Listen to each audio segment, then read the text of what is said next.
Selamat pagi Pak Guru, perkenalkan nama saya Hamdani Putrisama dari kelas 11 IPA 6. Apa yang dimaksud dengan gelombang mekanik? Gelombang mekanik adalah sebuah gelombang yang dalam perambatannya memerlukan medium yang menyalurkan energi untuk keperluan proses penjalaran sebuah gelombang. Jenis-jenis gelombang mekanik. Berdasarkan arah rambat dan arah getarnya, gelombang dibedakan menjadi dua, yaitu yang pertama adalah gelombang transversal, yaitu jenis gelombang yang arah rambatnya tegak lurus dengan arah getarnya.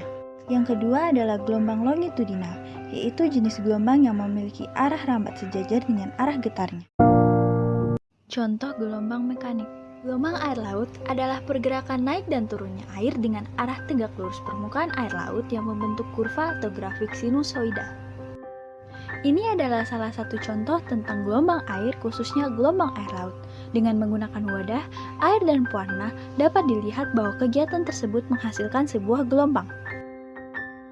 Yang kedua, gelombang bunyi adalah gelombang longitudinal yang merambat searah dengan arah getaran.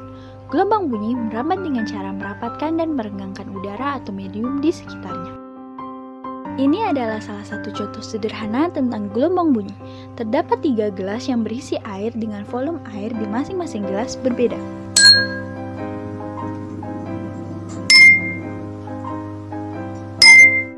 Dari percobaan tersebut, dapat didengar bahwa bunyi dari ketiga gelas tersebut berbeda. Gelas yang volume airnya lebih sedikit terdengar lebih nyaring. Hal tersebut karena semakin luas ruang udaranya, maka gelombang bunyinya makin jelas. Yang ketiga adalah gelombang tali, yaitu gelombang yang merambat pada tali. Gelombang ini merupakan gelombang mekanik dengan tali sebagai mediumnya. Jenis gelombang ini walaupun terlihat sederhana dapat menjelaskan efek-efek gelombang pada umumnya seperti refraksi, refleksi, transmisi, dan superposisi. Ini adalah contoh sederhana tentang gelombang tali. Dapat dilihat bahwa gelombang merambat lurus ke depan ke sepanjang tali dan arah getarannya bergerak bolak-balik dari kanan ke kiri. Keempat adalah gelombang selingki, yaitu gelombang yang termasuk ke dalam gelombang longitudinal. Gelombang longitudinal merupakan gelombang yang memiliki arah getaran yang sama dengan arah rambatan. Ini adalah contoh sederhana dari gelombang selingki atau pegas.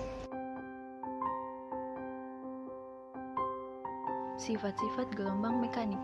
Yang pertama, dapat dipantulkan atau refleksi. Gelombang mekanik dapat dipantulkan jika gelombang mengenai medium penghalang tertentu yang bersifat keras. Jika bahan penghalang bersifat lunak, maka gelombang akan diserap.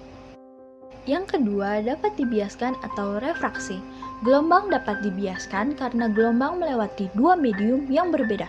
Pembiasan dapat diartikan sebagai pembelokan gelombang yang melalui batas dua medium yang berbeda. Pada pembiasan ini akan terjadi perubahan cepat rambat, panjang gelombang, dan arah, sedangkan frekuensinya tetap atau tidak berubah. Yang ketiga, dapat dibelokkan atau difraksi. Gelombang mekanik dapat dibelokkan atau disebarkan jika gelombang melalui suatu celah yang sempit. Muka gelombang terpotong sehingga gelombang mengalami pembelokan. Yang keempat, dapat dipadukan atau interferensi. Dua buah atau lebih gelombang mekanik dapat dipadukan atau mengalami interferensi. Hal ini terjadi jika suatu gelombang melewati dua celah sempit. Ada dua jenis interferensi, yaitu interferensi destruktif dan interferensi konstruktif. Interferensi destruktif bersifat saling melemahkan, sedangkan interferensi konstruktif bersifat saling menguatkan. Terima kasih, mohon maaf bila ada kesalahan.